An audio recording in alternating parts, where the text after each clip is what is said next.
political leader of the People's National Movement and Prime Minister of Trinidad and Tobago, the Honorable Keith Christopher Rowley, the Member of Parliament for Tobago East, Ms. Ayana Webster Roy, the Member of Parliament for Tobago West, Ms. Shamfa Kojo, Area Representative Mr. Sheldon Cunningham, Lady Vice Chairman Mrs. Camille Robinson Regis, the General Secretary of the party Mr. Foster Cummins, officers of the PNM, members of this great party, specially invited guests, members of the media, distinguished ladies and gentlemen. I greet you under the banner of the great PNM, the only true national political party, on a mission to fully develop and improve the lives of all the people of this country. And ladies and gentlemen, if you have been around for as long as I have, you know that the PNM represents good governance at its best. The PNM stands for solid facts and unadulterated truth over embellishment and inconsistency, sober leadership over confusion, bacchanal and political thuggery, the rule of law, sound policy and effective strategy, sophistication, selfishness, selflessness, sacrifice, and humility. All of that, ladies and gentlemen, is in the DNA of the PNM.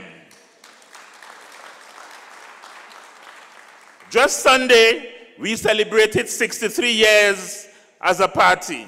And for me, that represents watching this country transformed in every corner and in all spheres. Brothers and sisters, human progress is never automatic. Every step toward the goal of economic and political transformation requires sacrifice, struggle, determination, and the tireless and passionate concern and will of dedicated, committed, and loyal individuals. Ladies and gentlemen, when the PNM party rescued this country in 2015, the economy of this country was under tremendous pressure and had all but collapsed.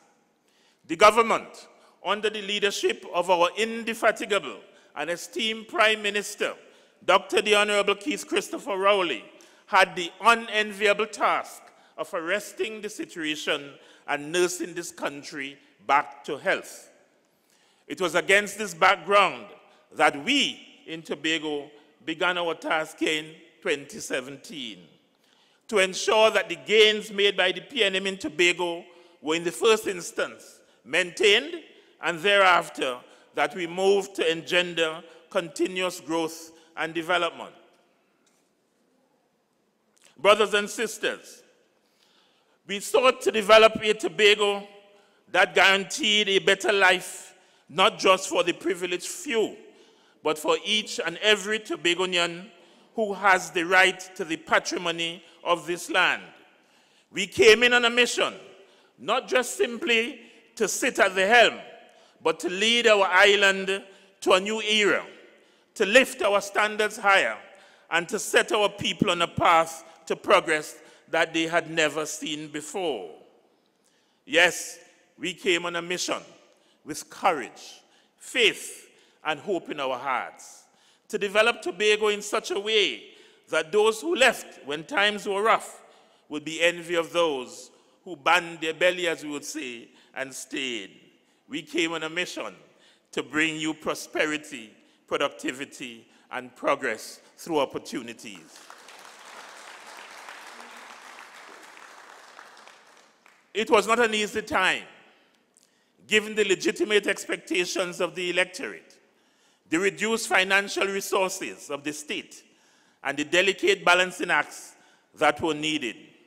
We were forced to manage with less. In other words, to do more with less and to eliminate waste. More importantly, however, we had to give you hope. We had to make you believe in yourselves. We had to impress upon you that in the circumstances to which I just referred, continued progress was impossible without change. In that regard, therefore, we basically said that the drivers of our actions going forward would have been: one, metanoia, a transformation or change in our mindsets, and that such change should be underpinned by a strong spiritual foundation. It was George Bernard Shaw who said, if you cannot change your mind, you cannot change anything. And two, that we must be guided by a new normal, business as unusual. Because you see, brothers and sisters, we were clear in our mind that all progress takes place outside our comfort zones, and that tomorrow's progress is really determined by today's choices. In other words, ladies and gentlemen, comfort is the enemy of progress. You see, we knew that in the absence of a robust private sector here on this island, a steep drop in THA expenditure with its consequential negative impact on individual disposable incomes would have devastated this economy, resulting inevitably in social and political unrest. The unintended consequence of this, ladies and gentlemen, would have been a people without the psychological readiness to enter the next stage of progress and development. As fast as we develop, the world continues to turn, change, and advance. The advent of technology, the turbulence of the global economy, and the dynamism of a modern society means that we cannot just simply sit and bask in the glory of our accomplishments. That would be foolhardy and detrimental at best. We cannot afford to remain complacent. We can't keep playing catch-up. We must step up to the plate. We must keep a pace, or else we'll be left behind. We have become accustomed to a relatively high quality of life. Even in our darkest days, we are still the envy of our brothers and sisters in the region. This high standard of living must be maintained and more so improved. And that, my dear friends, is my sole and solemn duty as political leader of the Tobago Council and Chief Secretary. To rid Tobago of this spirit of complacency, to make even greater leaps towards development and self-sufficiency, and to ensure that Tobagonians play a more significant role in improving Tobago and the entire country. Placing you on a path to progress, building on what was already established, removing what is no longer satisfactory, and creating that which is necessary, placing you, again as I said, on a path to progress. A key requirement of our program or platform for progress, we recognize, was the quality of our human capital, an absolute necessity for our people to take advantage of the opportunities that we were about to create. And therefore, ladies and gentlemen, we placed and continue to place tremendous emphasis on developing Tobagonians, the Tobagonian child, the Tobagonian man, and the Tobagonian woman in a developing Tobago. For example, our rebranded Division of Community Development, Enterprise Development, and Labor was tasked with the responsibility of creating some of the business opportunities that we envisaged. You see, ladies and gentlemen, we hold the view that the best approach to community and island prosperity and to achieve an enhanced quality of life, as well as sustainable progress, involves giving to individuals, families, businesses, and community groups the freedom, the opportunity, and encouragement to build and secure their own future. And therefore, my dear friends, our overarching strategy is one that is community-driven and productivity-focused. For us, just as one builds a house block by block by block, so too shall Tobago be developed community by community by community.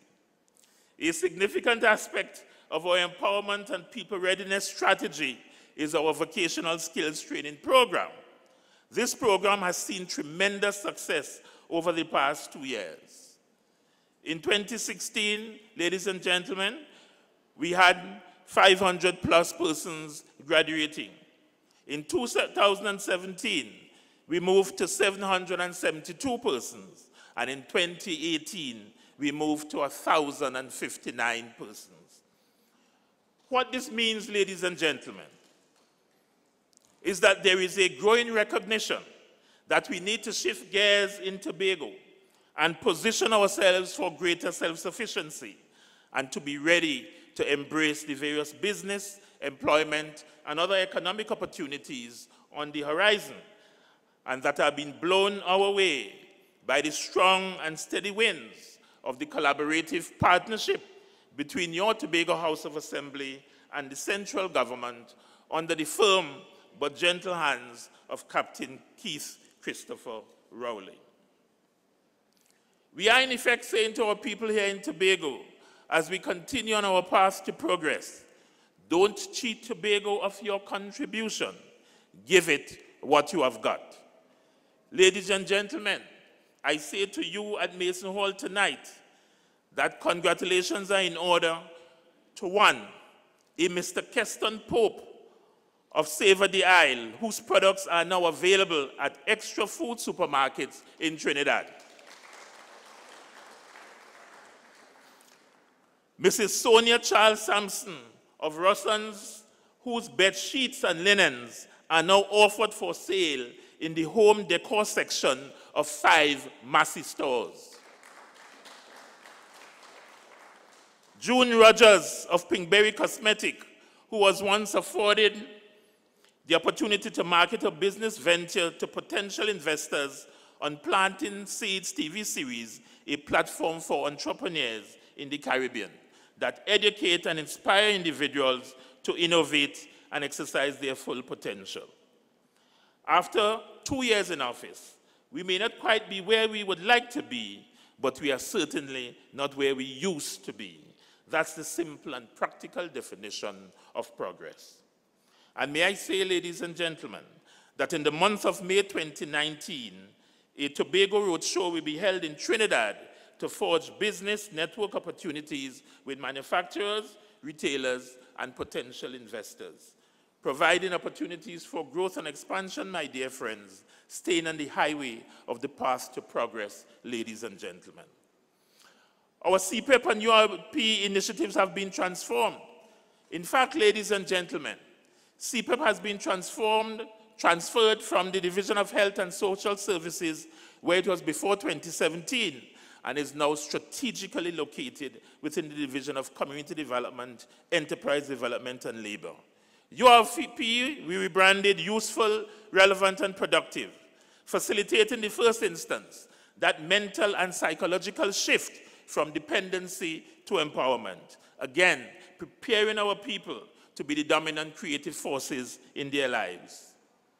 In this regard, during the past 2 years, there has been a fundamental shift in the focus of both programs to one of increased productivity and income generation. Ladies and gentlemen, this division also facilitated an agricultural program we call REAP, and a carnival market is to be held on February 22nd to sell produce from this initiative. The aim, ladies and gentlemen, generate employment, create some revenues, and of course, additional opportunities for members of the community. We have, ladies and gentlemen, with the generous intervention of the Honorable Prime Minister, embarked on an ambitious program of access roads development. As a result, hundreds of acres of farming and agricultural lands are now accessible. No longer can our farmers say that they can't access their lands. Possibilities, possibilities, possibilities, ladies and gentlemen, for economic growth and expansion, ensuring a well-paved road on our path to progress. As a result of our initiatives in tourism, beginning with the establishment of the Tobago Tourism Agency in February 2017, Destination Tobago continues to receive worldwide recognition and was accepted as the 203rd member city of the World Tourism Cities Federation, receiving its commemorative plaque in Qingdao, China. Notwithstanding the fact that we may have lost sandals, there is a steady stream of inquiries relating to tourism investment and development, reflecting hope and optimism for both local and foreign investment. And ladies and gentlemen, we must never forget, never, ever forget those who are mainly responsible for the loss of that great opportunity, that great game changer for the island of Tobago.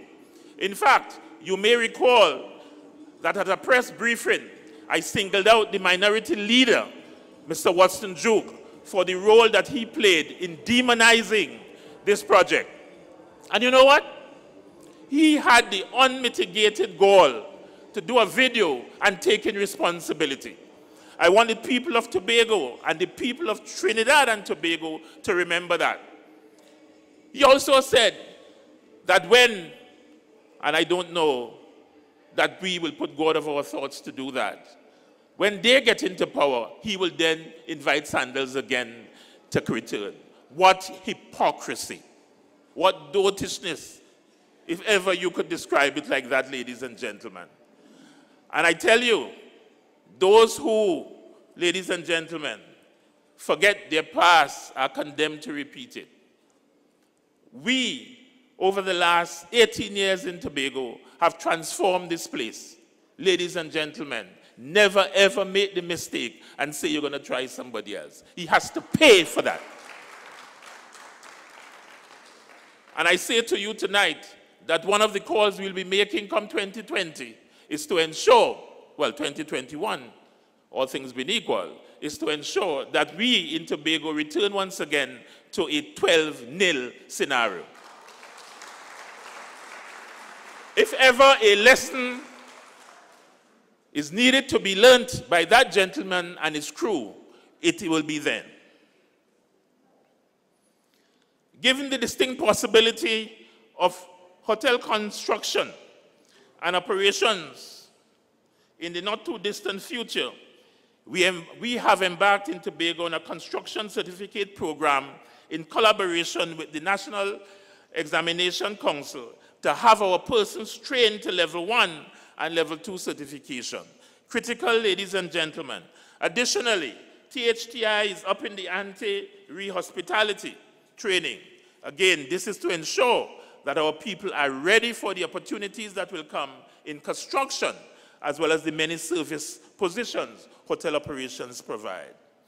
And in the same vein, ladies and gentlemen, as a result of the transformation of the quarry and the recent commissioning of the rehabilitated jetty at Studley Park, the Southwest Tobago Water Project, and the many, many projects undertaken by this PNM Central Administration in partnership with the THE, and I'm sure other speakers would make mention of those, we have created and are creating the infrastructure, both the hardware and the software, that has opened up a world of possibilities for the island.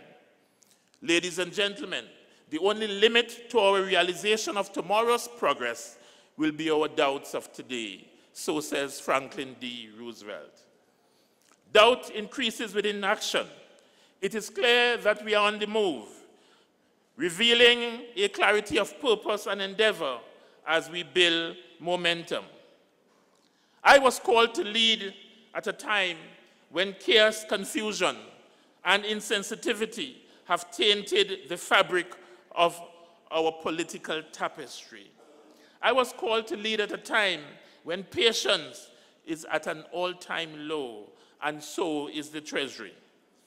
But I've answered the call, and I vow, ladies and gentlemen, to make the hard decisions and take the necessary actions so that we could all afford a valuable legacy to leave for our future generations. And whilst political miscreants and their minions run around wildly speaking recklessly, sowing seeds of discord, destroying what they never built, and putting our future in jeopardy, we have remained committed to working for you, placing you on a path to progress. But I say to you, we cannot do it alone. I cannot do it alone. I need you to talk the talk with me, to walk the talk with me, and most of all, to work steadfastly and assiduously with me. This isn't Kelvin Charles' journey. This is our journey, a Tobago journey, a Trinidad and Tobago journey, and building a country takes work. So tonight, ladies and gentlemen, I caution the people of Tobago against procrastination. It is indeed the thief of time. Moreover, as was stated by Mark Thomas, it can morph into a bad habit and a lifestyle that can pull us back from progress and delay our successes. For us, after 2 years of stabilization with growth, we have reached the shores of a great unexplored continent. We cannot turn back. We cannot falter. We cannot fail. Just as the tension of the wind against the sail causes the sailboat to move, so too our hard work, commitment, enterprise, perseverance, sacrifice, and patriotism necessary for us to stay on our current path to progress. And as I close, I ask a couple of questions. Where are we, ladies and gentlemen, especially our young people, in exploiting and taking up our opportunities? I make reference tonight of one Orthain Cordner, 22 years old. He currently is engaging in an hatching activity, and his present capacity is 10,000.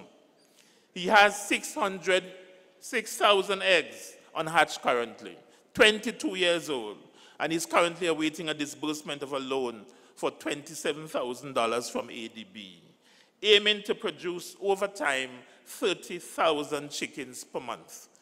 Ladies and gentlemen, we are the ones we have been waiting for. We are the ones we seek. Great is the PNM. Great is the PNM. Great is the PNM, and it shall prevail. I thank you.